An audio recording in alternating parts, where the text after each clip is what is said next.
Hello दोस्तों, स्वागत है आप सभी का एजुकेशन के एट 6 पे। चैनल पे नए हैं तो प्लीज चैनल को सब्सक्राइब कीजिए, बेल आइकन दबा के, ताकि हर वीडियो का नोटिफिकेशन आप तक सबसे पहले जा सके। बिहार में सिपाही भर्ती को लेकर नए अपडेट आने वाले हैं, जहां पे लगभग 11,000 से भी ज्यादा वैकेंसी सिपाही भर्ती को लेकर, जो कि जिला स्तर पे होता है, और साथ ही साथ अन्य विभागों में भी, जैसे कि पर्यावरण और वन जलवायु विभाग में भी वनरक्षी और वनपाल की वैकेंसी आने वाली है। लेकिन यहाँ इम्तहान खत्म हो रही है इंतजार की, और ये घड़ी कब तक आएगी, इसके बारे में अब अपडेट आपको इस वीडियो के माध्यम से मिलने जा रहा है। क्योंकि देखिए, ये बहाली की प्रक्रिया के बारे में बताया जा रहा था कि सितंबर लास्ट लास्ट तक जो है आपके नोटिफिकेशन आ सकते हैं। 20 से 22 सितंबर का अपडेट भी दिया जा रहा था कि हो सकता है कि इस डेट में आपका नोटिफिकेशन आ जाए। लेकिन अब गलती किसकी है, अपडेट देने वाले की, या फिर आयोग की, या सरकार की? तो मैं यहाँ पे गलती सीधे सीधे बोलूंगा कि आयोग और सरकार की गलती है। क्योंकि ये आप लोग जो है नियमावली के बारे में बता तो देते हैं कि इस डेट तक आपका जो है नोटिफिकेशन आ जाएगा, लेकिन आता नहीं है।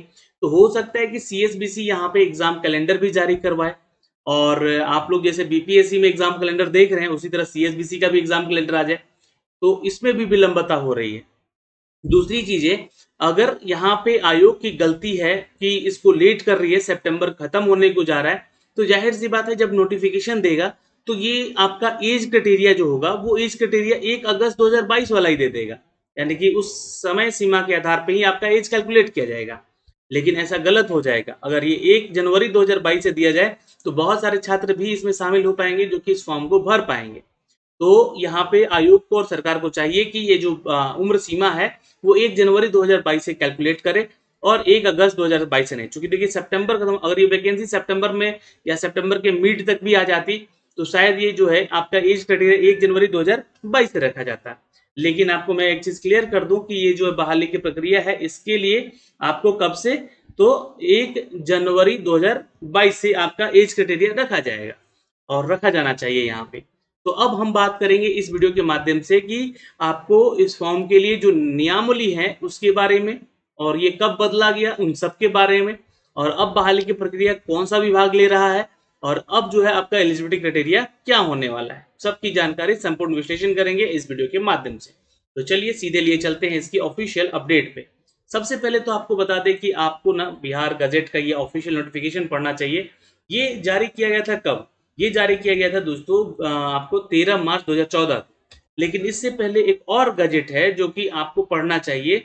ये गजेट है दोस्तों आपके इसी बहाली की प्रक्रिया को लेकर, और ये गजेट जारी किया गया था दोस्तों 4 सितंबर 2013 में। अब इस बहाली की प्रक्रिया के, इस गजेट के अनुसार जो है, बिहार में बिहार एसएससी के तहत ही इसकी बहाली की प्रक्रिया हुआ करती थी।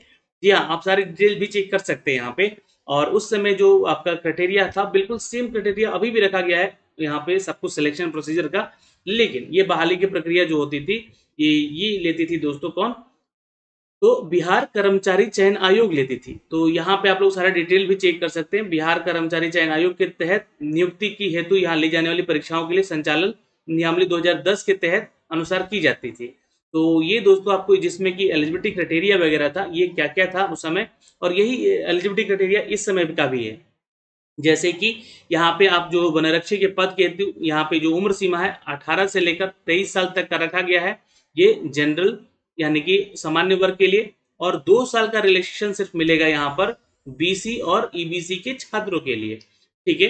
और अनुसूचित जाति जनजाति के लिए यहाँ पे 28 साल तक के छात्र आवेदन कर सकेंगे, यानी कि इनको यहाँ पे 5 साल का रजिस्ट्रेशन दिया गया है। इसके अलावा 5 साल का छूट यहाँ पे दिया जा रहा है दोस्तों उन अभ्यर्थियों के लिए जो कि यहाँ पे कम से कम 3 साल का अपना वर्क एक्सपीरियंस है, यह सरकारी विभागों में किए हुए हैं उनको। और आपका एज जो है मैट्रिकुलेशन यानी उसके समकक्ष प्रमाण पत्र है, उसके अनुसार ही आपका ये कैलकुलेट किया जाएगा। तो ये तो हो गया उम्र सीमा को लेकर, जो कि यहाँ बदलाव कुछ भी नहीं किया गया है। मैं आपको नया नोटिफिकेशन भी दिखलाऊंगा।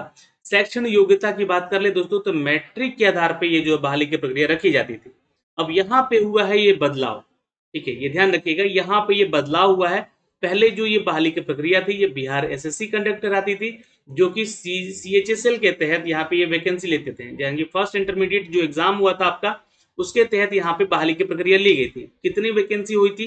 तो यहाँ पे दोस्तों करीब वैकेंसी निकाली गई थी 600 प्लस में, है ना। लेकिन यहाँ पे सेलेक्ट कितने हुए? तो मात्र 45 या 43 छात्र सेलेक्ट हुए थे। तो जितनी पदों की संख्या यहाँ पे बची हुई है वो सारे वैकेंसी जो है कहाँ जाएगी, तो बैकलॉग्स में जाएगी। ये प्रक्रिया आप लोग समझ गए यहाँ पे। अब बदलाव जो हुआ है यहाँ पे, ये आप लोग नोटिफिकेशन पढ़िए।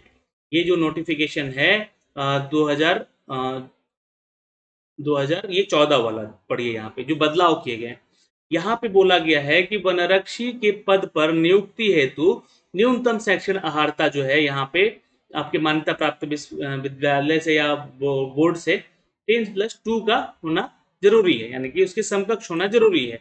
और ये दोस्तों राज्यपाल के द्वारा यहाँ पे पर्यावरण और वन विभाग की अधिसूचना जारी की गई थी, जिसके तहत ये नियमावली में बदलाव किया गया। और ये बिहार वन सेवा नियमावली 2013 की कंडिका 4 के उपकंडिका 2 के निम्नलिखित तुरंत प्रभाव से ये स्थापित होगी। तो अब इसके आधार पे है जो, यानी कि इस एलिजिबिलिटी क्राइटेरिया के आधार पे जो आपका वैकेंसी निकाला गया। कब निकाला गया, तो आप लोग इस वैकेंसी को देखिए। ये जो वैकेंसी थी ये 2020 की वैकेंसी निकाली गई यहाँ पे बिहार में वनरक्षी पद को लेकर। ठीक है, यहाँ पर वनरक्षी के पद को लेकर कितनी वैकेंसी थी, तो 484 पदों की टोटल वैकेंसी थी। लेकिन इस वैकेंसी में भी बैकलॉग्स वाली वैकेंसी ऐड नहीं की गई थी, ये नए तरीके से नई वैकेंसी निकाली गई थी। लेकिन अभी भी इन विभागों में वो बहाली की प्रक्रिया होनी है और ये पोस्ट खाली है। तो हो सकता है कि यहाँ पे इन सभी जो लगभग जो 600 से प्लस जो वैकेंसी बची हुई है ना, वो और प्लस में जो इस विभाग की वैकेंसी और जोड़कर यहाँ पे लगभग 200 पदों की वैकेंसी जोड़कर यहाँ पे लगभग 850 या 880 पदों की वैकेंसी आने की संभावना है। जिसके लिए वेतनमान आपका यहाँ पे वही है जो कि पिछले सीजीएल के सीएचएसएल के तहत लिया जाता था। लेवल 3 के तहत यहाँ पे 21,700 का बेसिक सैलरी है, प्लस में आपको अलाउंस वगैरह मिलता है यहाँ पे, जिसके जरिए आपका सैलरी यहाँ पे 30 से 32,000 होने की संभावना होती है। अब यहाँ पे दोस्तों जो ये सब पढ़ सकते हैं आप लोग, ये जो नियमावली यहाँ पे बताया गया है इसको बदला गया। और मैंने आपको दोनों ही गजेट दिखला दिए यहाँ पे, है ना, कि क्या क्या अभी अपडेट दिया गया था। अब इनकी एलिजिबिलिटी क्राइटेरिया पे चलते हैं और इनके बारे में हम चर्चा करते हैं। तो रिक्तियां जो है दोस्तों यहाँ पे वैकेंसी निकाली जाती हैं कैटेगरी वाइज। तो आप लोगों को भी इस बार कैटेगरी वाइज वैकेंसी निकाली जाएगी और ये इस बार 800 से ज़्यादा पदों की वैकेंसी होगी। और जो कट ऑफ डेट यहाँ पे देखिए जो दिया गया था, पिछली बार ये दिया गया था 1 जनवरी 2020 वाला। तो इस बार भी ये जो कट ऑफ डेट दिया जाएगा आपको 1 जनवरी 2022 से दिया जाएगा, ताकि सभी छात्र जो है इसके लिए एलिजिबल हो सके। इसमें आयु सीमा, शैक्षणिक योग्यता और बिहार सरकार के सेवा निरंतर जो कि 3 वर्ष काम किए हैं उनका भी कट ऑफ यही जारी रखा जाएगा। इसी आधार पर उनका एज कैलकुलेट करके उनको आरक्षण वही जो है यहाँ पे उनको छूट दिया जाएगा। ठीक है, तो इस बात का आप ध्यान रखिएगा यहाँ पे।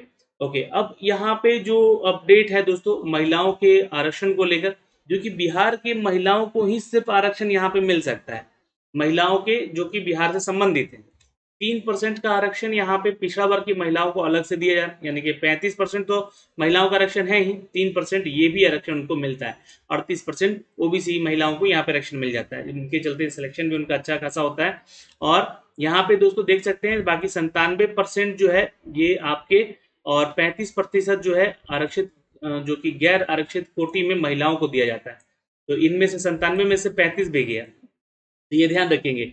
अब बचा कितना यहाँ पे, तो 62%। तो यहाँ पे 62% में जो है आप लोग जो है बाकी जो अदर कैटेगरी के छात्र हैं, जितने भी ओबीसी, ईबीसी, मेल और जनरल कैटेगरी के छात्र हैं, वो फाइट करते हैं यहाँ पे। तो ये आरक्षण का सिस्टम है, यहाँ पे आप लोग चेक कर सकते हैं।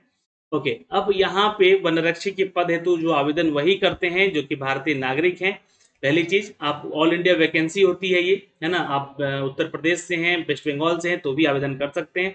अब आवेदन करने के लिए जो उसका न्यूनतम शैक्षण अर्हता है वो 10+2 का होना चाहिए, और मैट्रिक अथवा समकक्ष का आपका जो है यहाँ पे सिलेबस होगा।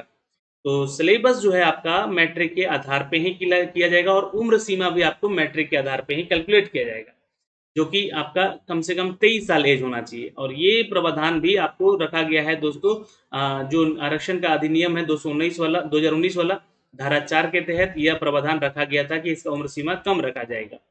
और यहाँ पे दोस्तों आप लोग चेक कर सकते हैं बाकी अदर कैटेगरी में यहाँ पे 25 वर्ष है, जो कि पिछड़ा वर्ग और अत्यंत पिछड़ा वर्ग के पुरुष और महिलाओं के लिए 2 साल का ही यहाँ पे रिलैक्सेशन दिया गया।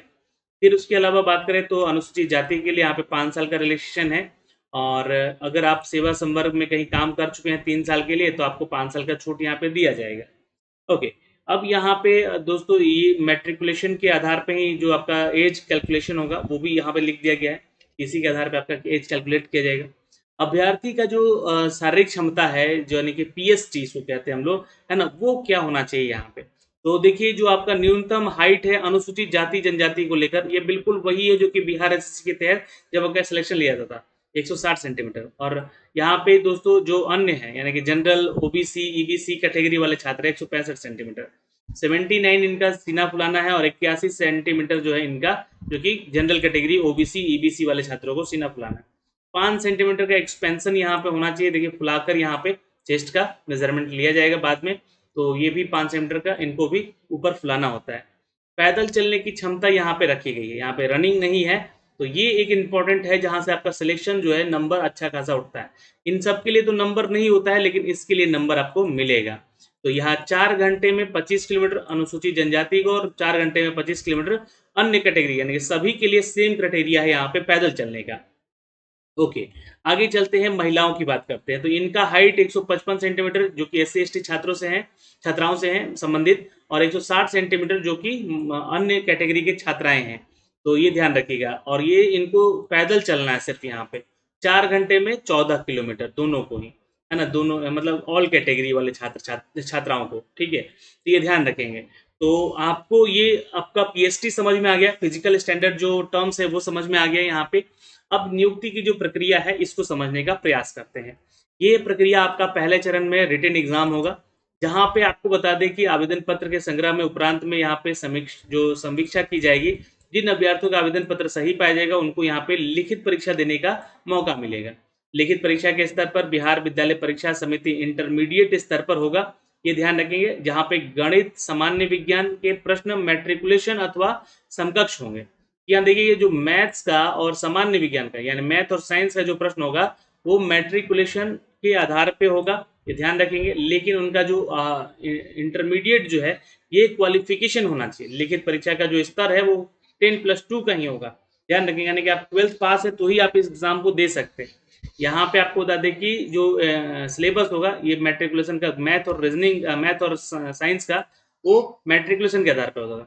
हिंदी भाषा के प्रश्न को छोड़कर शेष सभी प्रश्न हिंदी और अंग्रेजी दोनों भाषाओं में आपकी परीक्षा में पूछे जाते हैं। प्रश्न पत्र 2 घंटे का होगा, ये ध्यान रखिएगा। और अगर आप लोग इसकी तैयारी करना चाहते हैं दोस्तों तो नीचे दिए गए डिस्क्रिप्शन में लिंक है, आप लोग वहां पे जाके जो है एप्लीकेशन को हमारे ज्वाइन इन करिए, और वहां पे अभी आप लोगों को बिहार सिपाही को लेकर प्रैक्टिस सेट दिए जा रहे हैं, क्योंकि मध्य निषेध सिपाही की भर्ती आई हुई है, उसका मैं पेपर वहां पे सेट करके दे रहा हूँ। तो एज इट इज यहाँ पे इसका भी सिलेबस सेम है, फॉरेस्ट डिपार्टमेंट वाले का, वनरक्षी के पद का भी, तो आप उसको जाके भी देख सकते हैं, ठीक है। तो यहाँ पे दोस्तों 100 प्रश्न होंगे ये, और सभी प्रश्नों के जो ऑप्शन 4 दिए गए हैं, ठीक है, और लिखित परीक्षा में कुल 400 अंकों का ये एग्जाम होता है दोस्तों, ठीक है। अब यहाँ पे जो भाग 1 होता है ये 30 प्रश्न का होता है, जो कि करंट अफेयर के क्वेश्चन होते हैं। और भाग 2 जो है आपका दोस्तों 10वीं के आधार पे आपका जो है मैथ्स का क्वेश्चन यहाँ पे होगा। और भाग 3 में आपका दोस्तों 25 प्रश्न होंगे जो कि सामान्य विज्ञान से संबंधित होंगे, पर्यावरण से संबंधित होंगे। और भाग 4 जो होगा दोस्तों हिंदी भाषा में अपने विचारों को सही रूप से प्रकट करना होता है, उसके लिए होगा। तो ये 4 भाग में ये एग्जाम है, लेकिन एक पेपर एक ही रहेगा आपका, ठीक है। देखिए भाग 4 में 20 प्रश्न होंगे हिंदी भाषा के, जहाँ पे आपको गद्यांश और शब्द के प्रयोग और उसके भंडार और हिंदी व्याकरण से संबंधित भी प्रश्न होंगे। तो ये भी मैं आपको अपडेट जरूर दूंगा, इसके रिलेटेड जितने भी क्वेश्चन होंगे वो भी सम्मिलित करके दूंगा प्रैक्टिस सेट में आगे चल के। तो लिखित परीक्षा का जो आपका सिलेबस है वो बिल्कुल फॉरेस्ट और guard, environment, forest, climate change को लेकर होगा, जो कि इस ऑफिशियल वेबसाइट पे जाके सीएसबीसी के आप देख सकते हैं, सिलेबस भी आपको यहाँ पे मेंशन किया गया है। अब यहाँ पे निगेटिव मार्किंग जो है दोस्तों सभी उम्मीदवारों को बता दें कि गलत उत्तर के लिए यहाँ पे जो आपका निगेटिव मार्किंग है वो कैसा है। तो प्रत्येक उत्तर 4 विकल्प हैं, उम्मीदवार द्वारा प्रत्येक प्रश्न के लिए दिए गए गलत उत्तर के लिए यहाँ पे उस प्रश्न में अंकों वाले 1/3 हिस्से को काट लिया जाएगा, यानी कि 1/3 जो है यहाँ पे निगेटिव मार्किंग भी है। तो ये बहुत ही खतरनाक है, इसलिए यहाँ पे ज़्यादा उत्तर गलत मत कीजिएगा, है ना। यहाँ पे आपको बता दें कि यदि उम्मीदवार एक से अधिक उत्तर देता है तो उसे गलत उत्तर माना जाएगा, यानी कि आप 2 बार गोले रंग देते हैं एक ही उत्तर में तो गलत माना जाएगा भाई। और उत्तरों में एक उत्तर सही होना चाहिए, और ना मतलब कि जो भी ऑप्शन है उसमें एक ही उत्तर आपका सही होना चाहिए, और उसी को आप वो लोग क्या करते हैं तो गलत सही करते हैं, गोला करते हैं। नहीं तो अगर आप 2 गोला कर देंगे तो दंड के अधिकारी होंगे और वहां से नंबर आपके काट लिए जाएंगे। यदि प्रश्न खाली छोड़ दिया गया अर्थात उम्मीदवार द्वारा कोई उत्तर नहीं दिया गया तो उस प्रश्न के लिए कोई आपको दंड नहीं दिया जाएगा। ठीक है, ये ध्यान रखिए। ओएमआर बेस्ड ये एग्जाम होता है दोस्तों, जिसके लिए आपको इसकी प्रैक्टिस भी करनी होगी।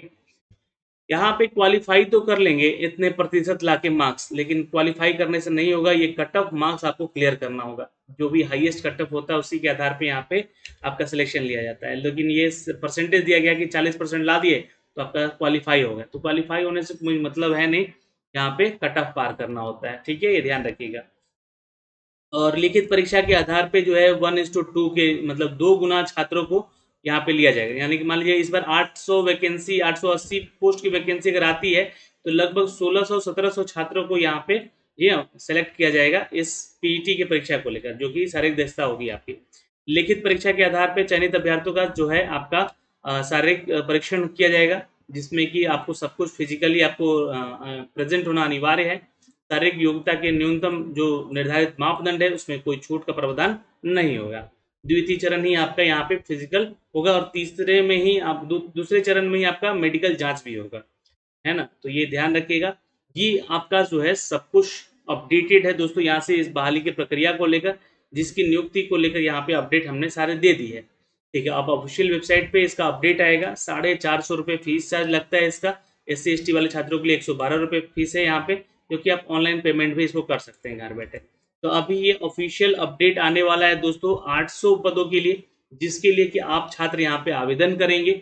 और आवेदन करने के लिए जो भी एलिजिबिलिटी क्राइटेरिया है हमने आपको यहाँ पे बता दिया है, क्या आपका एलिजिबिलिटी क्राइटेरिया होना चाहिए और कब तक ये बहाली की प्रक्रिया आएगी। तो ये ध्यान में रखिएगा, ये जो बहाली की प्रक्रिया है 28 सितंबर के बाद देखी जा सकती है। ऑफिशियल नोटिफिकेशन इसके आ सकते हैं, थोड़ा इंतजार कीजिए। हो सकता है कि फर्स्ट वीक ऑफ अक्टूबर भी आपका चला जाए, लेकिन ये मोस्ट प्रोबेबली इस डेट में आने की संभावना है। 28 सितंबर के बाद बहुत सारे नोटिफिकेशन जो है आपको बिहार की तरफ से देखने को मिलेंगे दोस्तों, जो कि आपको एग्जाम के लिए प्रिपेयर रहना होगा, माइंड सेट करके तैयार रहना होगा। तो फिलहाल इस वीडियो में इतना ही। अगर आपके कोई डाउट रह जाते हैं तो आप कमेंट सेक्शन में कमेंट करके ज़रूर पूछ लीजिएगा दोस्तों। और इस वीडियो में इतना ही अभी के लिए। जय हिंद।